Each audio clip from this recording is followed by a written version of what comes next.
Sign. Right. Okay. Thank you. Right. Good afternoon, everybody. Apologies for the delay. I did receive some training, but at the moment I'm shaking because I need some more training. So as Ms. Barnard said, today we are going to look at cartoons in particular for the following reasons. So we can go to the next slide, please.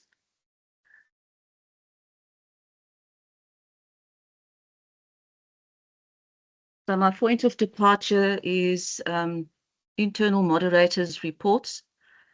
If we look at the one from 2024, it says there attention should be paid to visual and linguistic techniques used in cartoons that are used to create humor. And then furthermore, teach learners how to discuss these techniques as well as the effects of these being applied by a cartoonist. And teachers must actively teach visual literacy, teach learners vocabulary to describe and interpret body language and facial expressions. Merely describing what is seen will never be credited.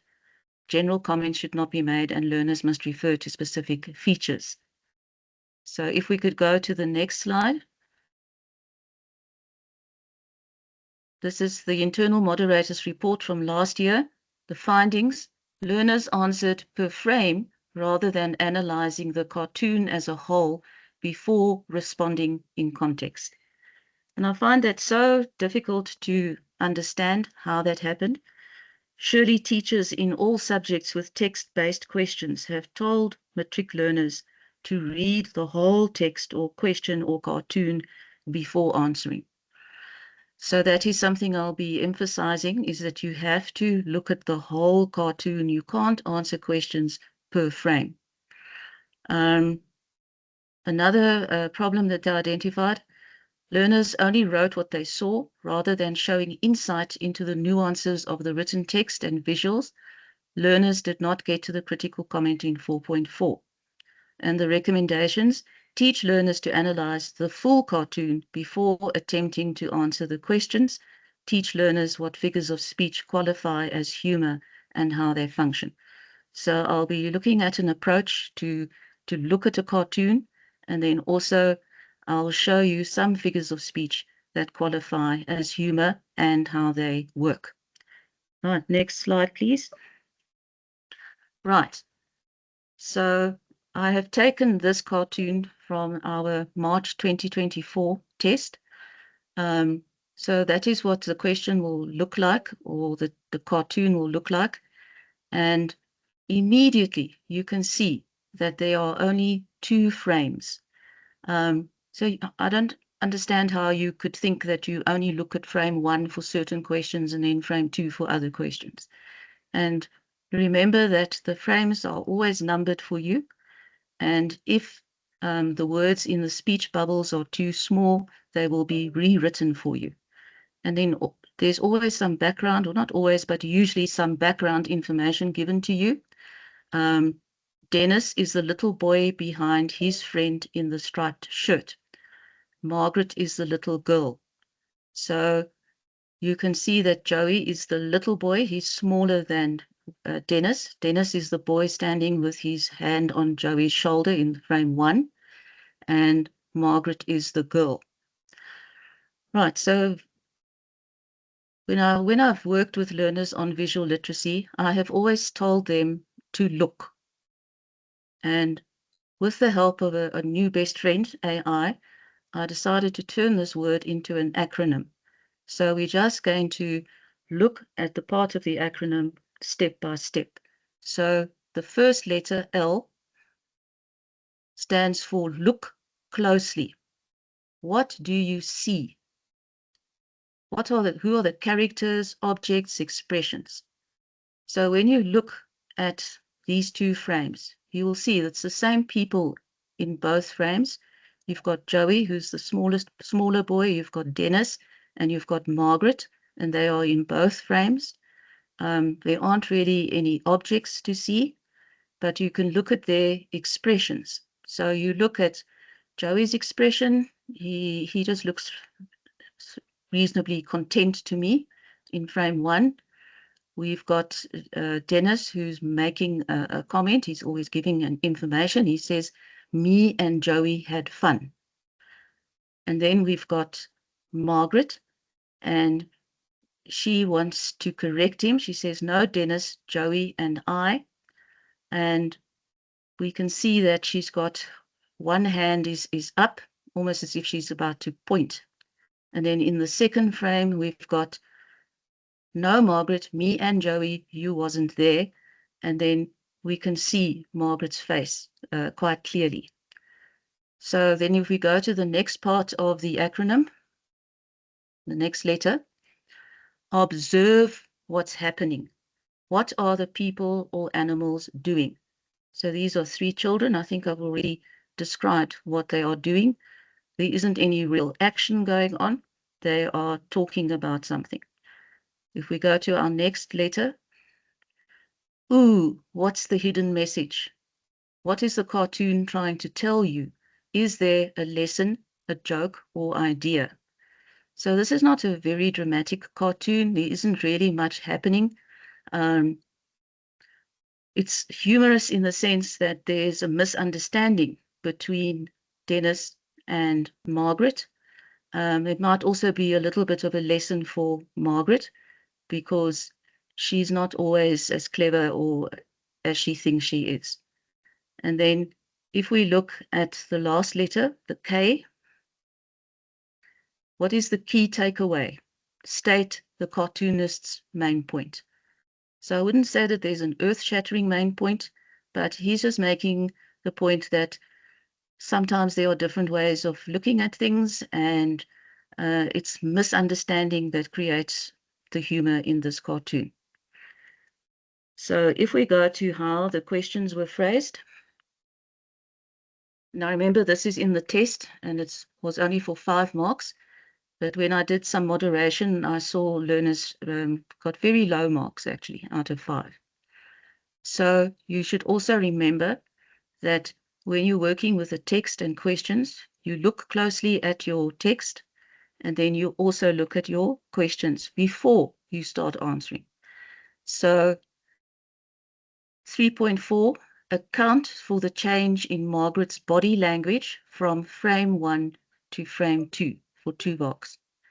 3.5, discuss the humor in the cartoon for 2 marks. And 3.6, refer to frame 2, rewrite Dennis's response to Margaret in grammatically correct English. That is our integrated language question. Right, so the first question is about the change in Margaret's body language from frame 1 to frame 2.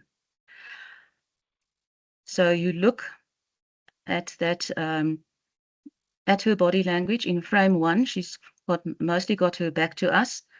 At first, I thought I couldn't see her face. I thought it was only the back of her head. But if you look, you can see her glasses, and that she appears to be smiling or she's declaiming. Because you don't need to know these cartoons to explain them, but those of us who grew up with these cartoons, Margaret is a very bossy little girl. And you can see that she has her hand up, her left hand up, and she wants to emphasize the point that she's making. And her point that she's making is that Dennis's grammar is not correct. You're not supposed to say me and. You're supposed to say Joey and I. So she's correcting his grammar. No, Dennis, Joey and I. And there's an exclamation mark showing that how emphatic she is. But when you look at the second frame, we can now see her face. And what's interesting is Margaret, who normally has so much to say, you can hardly see her mouth. It's just a tiny little spot. And why? It's because there's this confusion, this misunderstanding. She's correcting his grammar, but Dennis thinks that she's confused and she's got her facts incorrect. And he says, no, Margaret, me and Joey, you wasn't there. So he thinks that she is saying that she went to wherever with him, and he's correcting the facts. So account for the change. So in the first frame, she's confident and she's very certain of herself. But in the second frame, she's so surprised by his argument that she actually has nothing to say. So, May Barnett, if you would click, I think we will get the first answer up.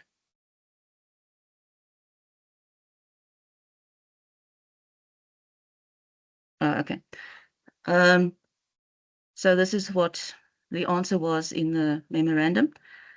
So frame 1, Margaret is confident and relaxed. Her hand is raised as she corrects Dennis and she is smiling.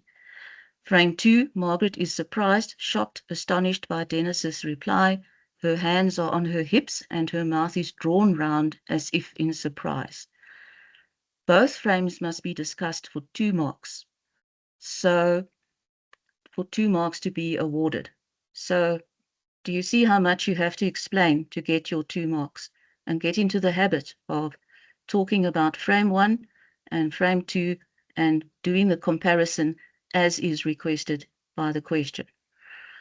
Right, the second one is usually difficult. Discuss the humor in the cartoon. And I think that is because many people still think the only humor can be derived from physical humor, where people are playing silly pranks on each other, or people are falling over and hurting themselves, or being placed in embarrassing situations.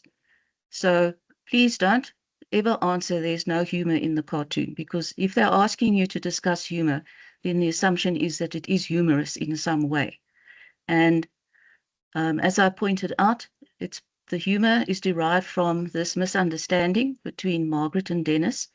Margaret is correcting his grammar, whereas he's correcting what he considers to be her incorrect depiction of the facts, that she's trying to say she went somewhere with him when it wasn't her, it was Joey. So let's see what the answer was on the memo. It is funny that Margaret intends to correct Dennis's incorrect grammar, while he thinks that she is confused. Or Dennis misinterprets Margaret's response. He thinks that Margaret does not have the facts correct. And then the language question, rewrite Dennis's response to Margaret in grammatically correct English. So luckily, Margaret has already corrected it for us. But please remember, you need to use the same punctuation marks that are in the speech bubbles. So the correct answer is no, Margaret, Joey and I, exclamation mark. You weren't, or preferably were not there, exclamation mark. And I think you have to get all of that correct to get your 1 mark.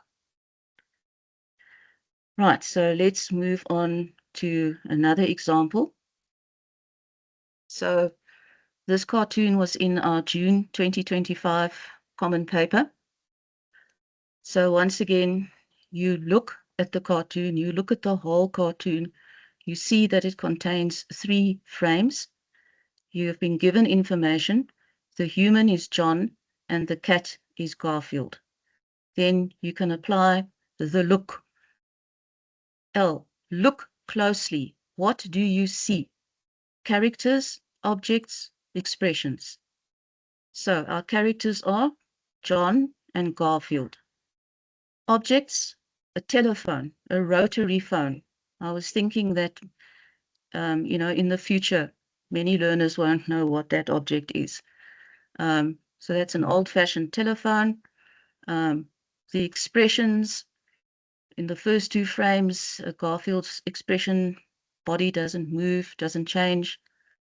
We see that John has received a phone call and he's responding to it. Then in the second frame, while he's on this call, there's another call coming in, and then whatever this caller is telling him has really upset him a great deal. Right, so you've looked at the expressions, and then it overlaps with observe what's happening. What are the people or animals doing?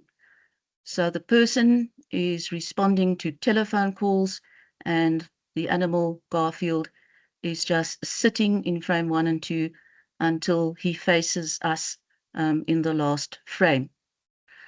Ooh, what's the hidden message? What is the cartoon trying to tell you? Is there a lesson, joke, or idea?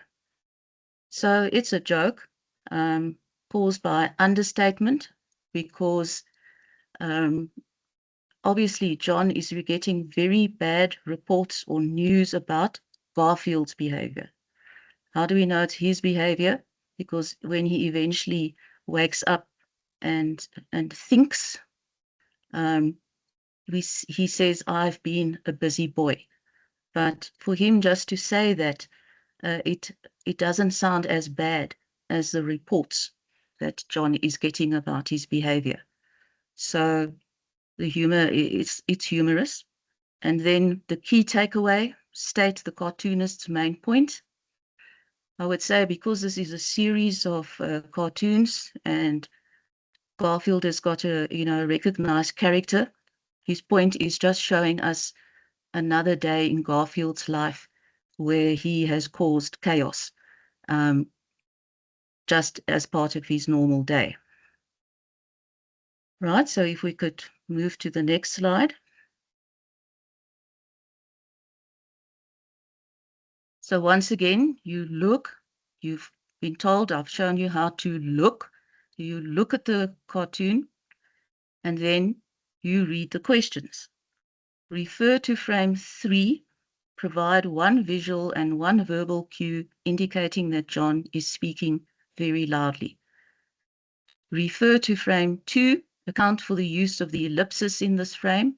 Refer to frames 1 and 3, critically discuss the change in John's facial expression and how it contributes to his state of mind. Refer to frame 3, how do Garfield's thoughts and facial expression contribute to the humor in the cartoon? Right, so if you're on automatic pilot and you answer 4.1 by using frame 1 instead of frame 3, you will not get the marks. So remember to read the directions. Also for frame 2, you might be looking at the wrong frame and wondering where the ellipsis is. And then similarly, you need to read the questions and refer to the frames that you have been directed to. So if we could go to the next slide. Right, so refer to frame 3. So that's frame 3. Provide one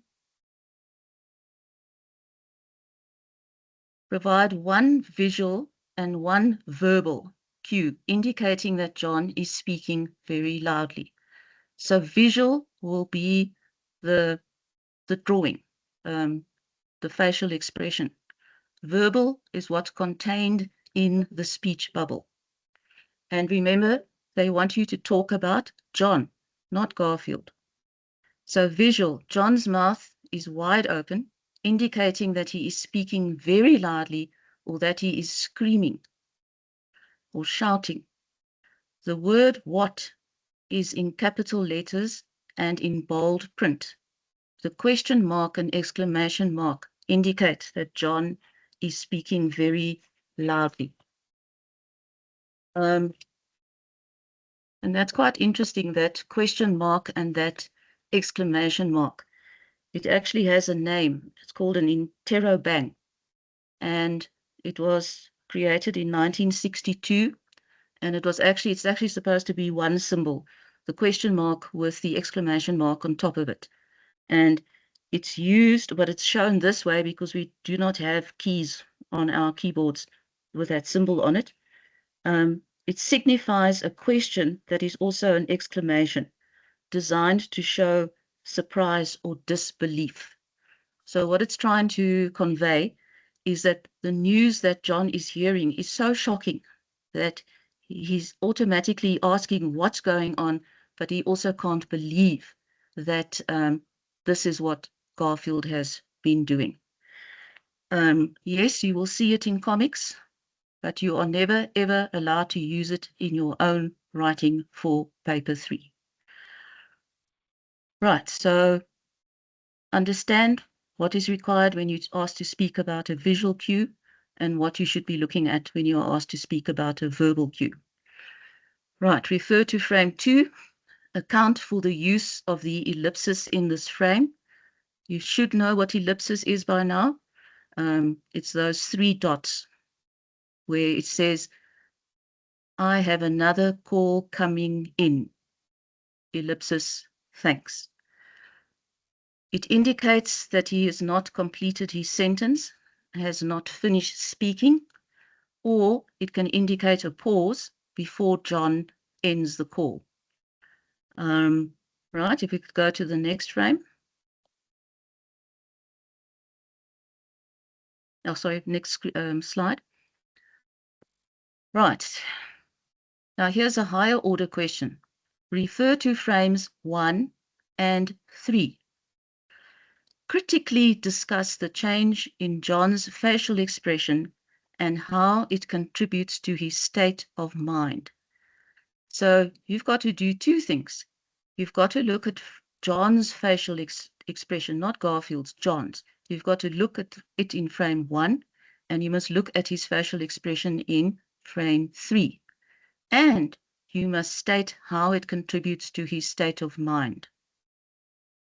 So in frame 1, John's eyes are open, but seems quite normal, and his mouth is slightly open. Although it's unusual for John to have his eyes open, they're normally half closed, as they are in frame 2, indicating that he may be a bit surprised or irritated by what he has been told over the phone. In frame 3, his eyes are wide open, and he's almost cross-eyed and bulging, and his mouth is also wide open, showing his teeth, indicating that he is speaking very loudly and that he's now thoroughly upset, mad, angry, or shocked by what he has been told. There should be a clear distinction between the 2 frames and what his state of mind may be in each frame. So I don't think it is such a difficult question if you can just learn to look, understand the question, and answer what is required by the question. Refer to frame 3. How do Garfield's thoughts and facial expression contribute to the humor in the cartoon? Garfield is quite content. His mouth is turned slightly upward in a sort of smile. I would say smug. He's feeling very smug, while John is utterly shocked and angry by what Garfield has done. Garfield's thoughts show that he does not see what he has done as being bad. He was just a busy boy, which, as I said previously, it's understatement. The contrasting visuals and reactions of the 2 characters contribute to the humor in the cartoon. Okay, so I've looked at, as best I can, on how to approach answering cartoon questions, and I've given you examples of what is required by the instructions in questions. I'm now going to move on to the other aspect that I'm responding to, figures of speech that qualify as humor and how they function. Right, so what I've realized is you don't necessarily have to name the figure of speech, but if you can explain it, you should get marks. Right, so one example of a figure of speech that contributes to humor is ambiguity. Ambiguity is a possible double meaning which may make a message unclear when used by mistake. For example, the lady hit the man with the umbrella. So it's ambiguous because did the lady hit the man who was holding an umbrella, or did the lady hit the man with an umbrella that she is holding? And sometimes it creates humor when it's used deliberately as well. So here we've got, he's a knight. His name is Rodney. Not that you need to know that. And this, I think, is his girlfriend, or he wants it to be his girlfriend. And in frame 1, he says, I dreamt of being a brave warrior, just like my father. And she's starry-eyed and she's saying, your dad was a brave warrior? And then in the second frame, he says, no, but he dreamt he was. So the ambiguity lies in the first speech bubble, where he says, I dreamt of being a brave warrior just like my father. And it's ambiguous because you could interpret it the way the girlfriend did, where she thinks he's saying that his father was a brave warrior and that he also wants to be a brave warrior. And then he tells her no, because his father was also a dreamer and never really became a warrior. And he is the same because he's just dreaming of becoming one, in the same way that his father dreamed of becoming one, but didn't actually become one. Next slide. Homonyms and homophones. A homonym is a word which has both the same sound and spelling as another word, but a different meaning. So you get noun, bear. Think of a teddy bear. Winnie the Pooh was a bear. And then the verb, bear. When you are in matric, you have to bear many burdens like extra homework and classes. So when we look at the cartoon, at the bottom, you see it says complimentary coffee. So when you're offered something complimentary, it means it's something that you are being given and you don't have to pay for it. For example, if you are invited to some event where they're actually promoting something, but they will say to you, enjoy the first complimentary drink on us. But it also means to compliment also means to say nice things about others. So here we've got this coffee that's complimentary coffee in that it's free, but it also is making compliments. So the coffee is saying to the man on the left, nice tie, dude. It's saying to the woman at the back, I love your hair. And it's saying to the woman on the right, how do you stay so slim? So it's really dispensing lots of compliments. And it's not falling to the ground humor, but it is humorous in its own way. Right, next slide. A homophone is a word which sounds the same as another, but is spelled differently and has a different meaning. So you've got, there's an example, one and one.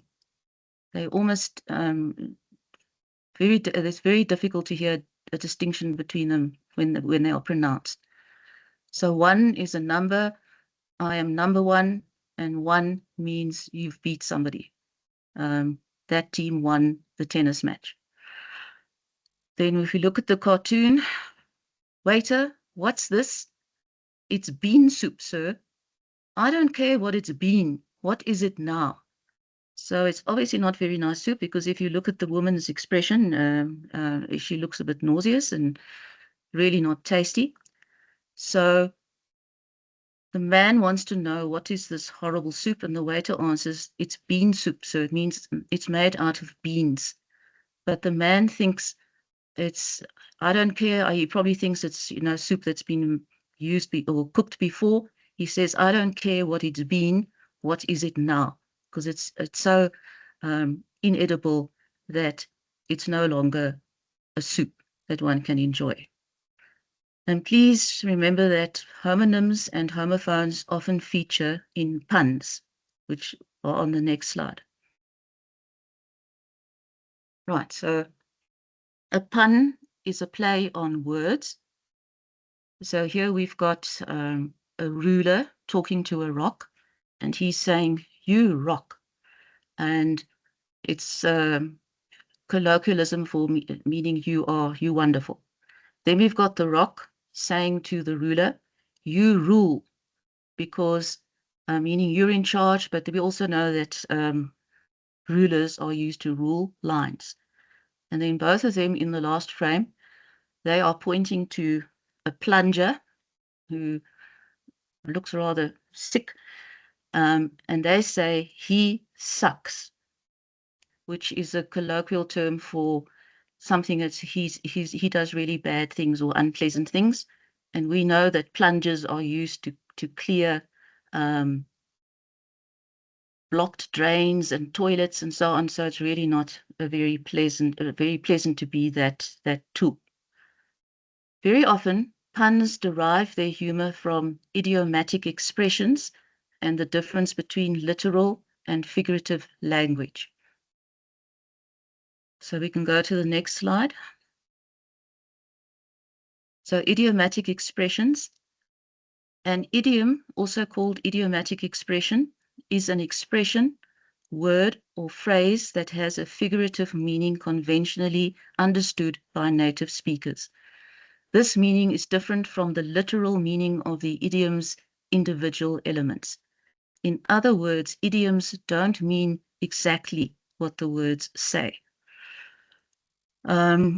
Yeah, I had an illustration for this, but I took it out and I didn't replace it. But the point I'm trying to make there is sometimes the separate words in an idiomatic expression don't seem to make sense. But when they put together as an idiom, then they do make sense to native speakers of English. Next slide, please. So literal and figurative language. Literal language means exactly what it says, while figurative language describes things by using figures of speech. Figurative expressions are descriptive and not literal. Humor is often derived, yeah, I saw that mistake there and I fixed it on my own copy, from depicting figurative language literally. So as I said to you, figurative language or idiomatic expressions, when you look at their words separately, they don't seem to make sense. And then sometimes if you can derive humor from depicting figurative language literally. So here we've got a line saying, "It's just my foolish pride." And that's usually something mostly men will say when they feel that their male image has been challenged, or they're not getting the respect that they think they should get. And then they will make a remark and then apologize later by saying, "It's just my foolish pride." Now it's depicted literally. We know that a group of lions is called a pride. And so now it's his pride, it's his other lions in his group that are behaving in a silly or foolish way. And that is humorous if you enjoy, what shall I say, verbal humor. The other example is there's a laptop and he's trying to get this cap off the top of his screen and he can't get it off. And the other one is saying to him, "Dude, that's because your caps lock is on." So I would say that's also a pun, but that is how a literal interpretation of figurative language contributes to humor or creates humor. Let's look at the next. Okay, so now we come to irony. Irony is a figure of speech, which is a contradiction or incongruity between what is expected and what actually occurs. I think there are more types than 3 types of irony, but these are the ones that you will encounter, I think, mostly in cartoons. Verbal irony, situational irony, and dramatic irony. So let's look at verbal irony. Verbal irony is the use of words to mean something different from what a person actually says. The main feature of verbal irony that sets it apart from the other different types of irony is that it is used by a speaker intentionally. It occurs in a conversation where a person aims to be understood as meaning something different to what his or words literally mean. And the example I've realized, well, 10 years from now won't really be understood. So the scenario is there's a person sitting in a waiting room, and I think it's a doctor's waiting room. And she's obviously being told or he, it's difficult to work out, that the doctor's running late and she or he will have to wait. So the person says, oh, good, I can finish the article I started last year, because there's this, people who have waited in doctors' offices know that there are usually magazines there, and they are very old magazines. And although she sounds like she's happy, oh, good, I can finish the article I started last year.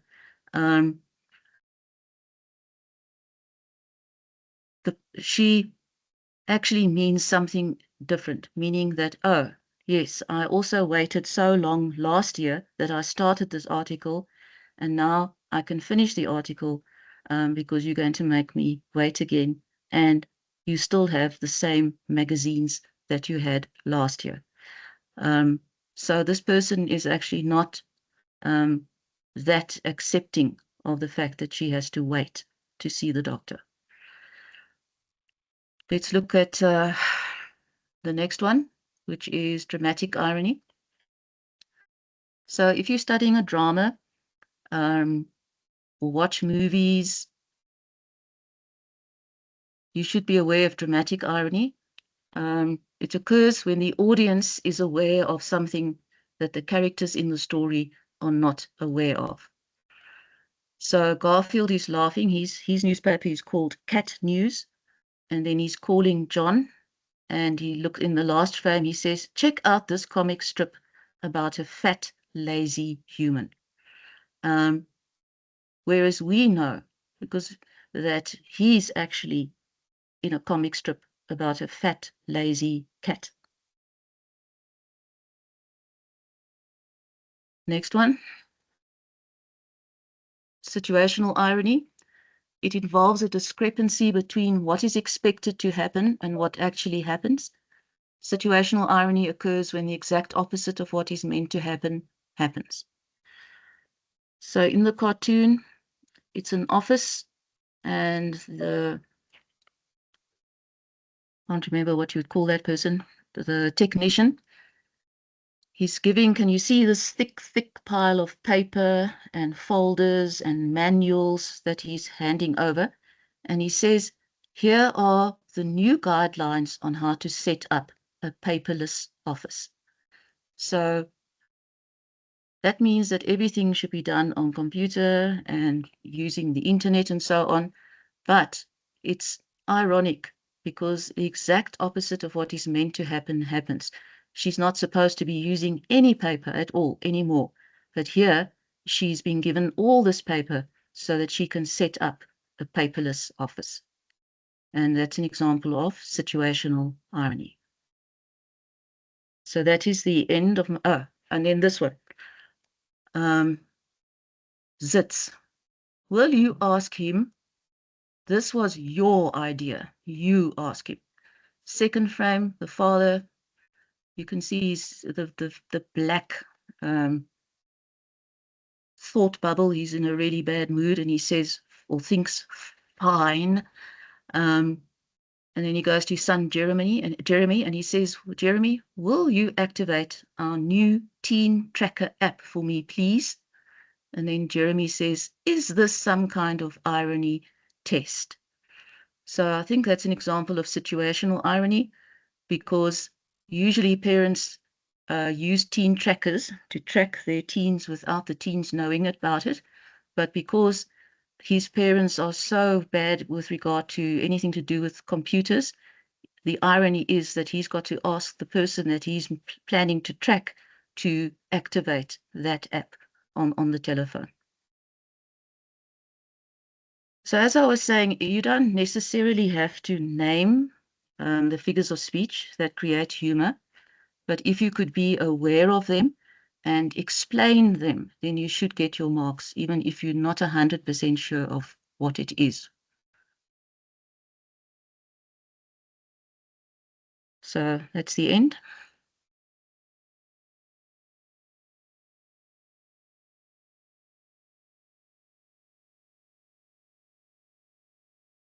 Okay, thank you, Mrs. Rose. Yeah, I must say I had a good chuckle about some of the cartoons you used with the humor that's more text-based, word-based. So I don't know if there are any questions that anybody wants to ask. You can raise your hand or you can type it in the chat. I don't see anything in the chat at the moment. We still have some time. Okay, Juliet McCorney, I'm just going to unmute you, Juliet, and then you can just unmute yourself and then you can ask your question.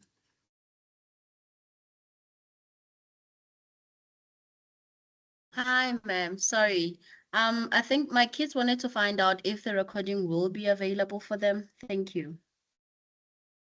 Yes, I am recording it. I will share the recording with the subject advisors as well as with the teachers who, if you complete the attendance register, I will send the link directly to you as well.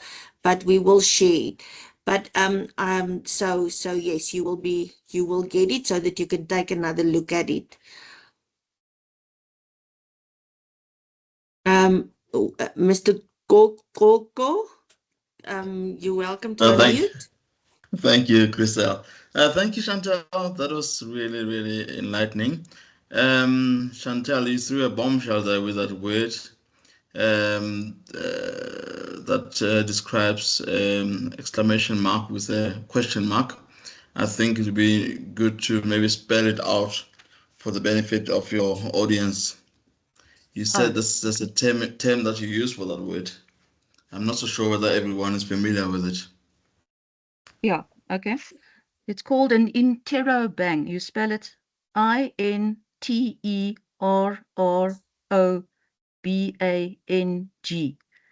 And the first part, interro, that means to question, from interrogate.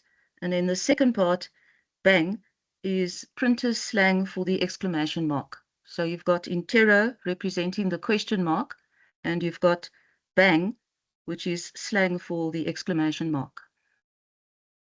Thank you. Thank you very much. Okay. You know, if I can just add, I also thought that was a good explanation because that's usually when it is used. It's when they ask a question because they can't believe it and to show that they are surprised or shocked about it. So it actually fits perfectly in the context of the cartoon. I don't know if there's anything else. Anybody else with a question? This is your chance now. Memokone, I don't know if you have another question.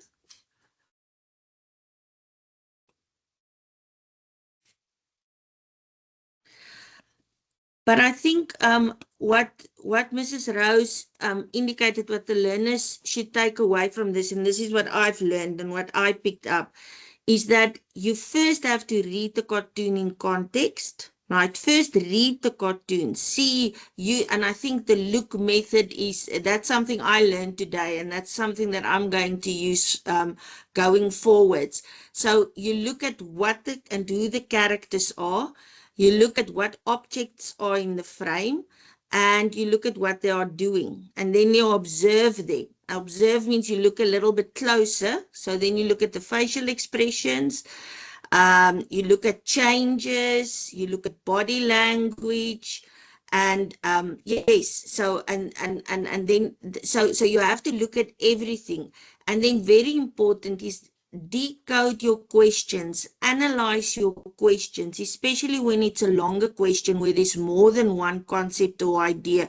Where they ask you to compare two frames, you have to see the change in body language or facial expression, and then it comes in to show how the character state of mind. So then you know that you have to look at what is in frame 1, and you have to explain the change to frame 3, and then you have to address the state of mind. So I think that that's very important. And something that those of you who are here with your teachers, who have joined with your teachers, I think that's something that our learners sometimes do not know. They don't have the necessary vocabulary to express, emotions, feelings, tone, state of mind, attitude, so that if you can give them a list of words, I think we can provide you with a list as well, so that you memorize those words, so that you can use some of them when you have to answer a question on cartoons. And then the other thing, the third last thing I want to just mention that I picked up or is that the whole idea about humor. People have different senses of humor as well. So what's necessarily humorous to me might not be humorous to you. But as Mrs. Rose rightly said, that if they ask a question on humor, you can assume that there is humor, although you might not necessarily find it humorous. But then you look at the technique that was used. And she mentioned all these figures of speech that are used to create humor. And then you have to see if you can't identify one of them. So even if you didn't start giggling or laughing when you read the cartoon, you have to assume there is humor because a technique to create humor was used, and you have to be able to see if you can't see that and explain that. So I think that is the most important thing that I learned from today. So I don't know if there's any other questions. I'm just reminding you, I've posted the attendance register again, that you can complete the attendance register, and then we want to wish you all the best. Practice as many cartoons as possible.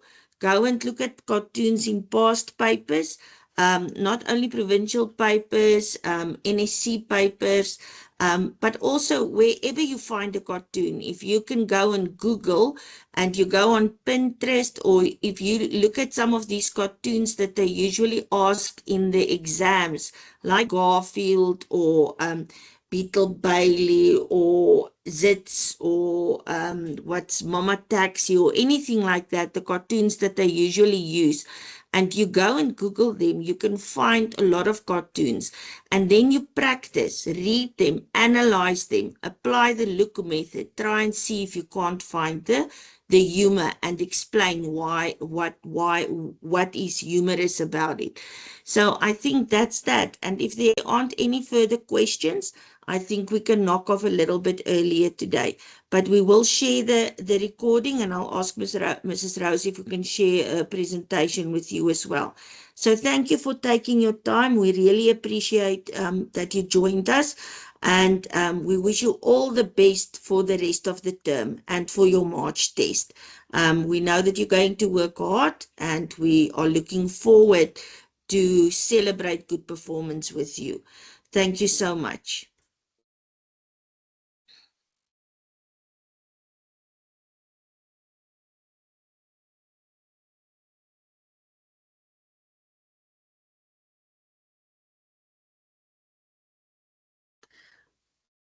Thanks, Christy, and thank you very much, Chantel. Thank you for joining, William. Thank you, Chantel. Yeah. Thank you for the wonderful presentation, for the lesson.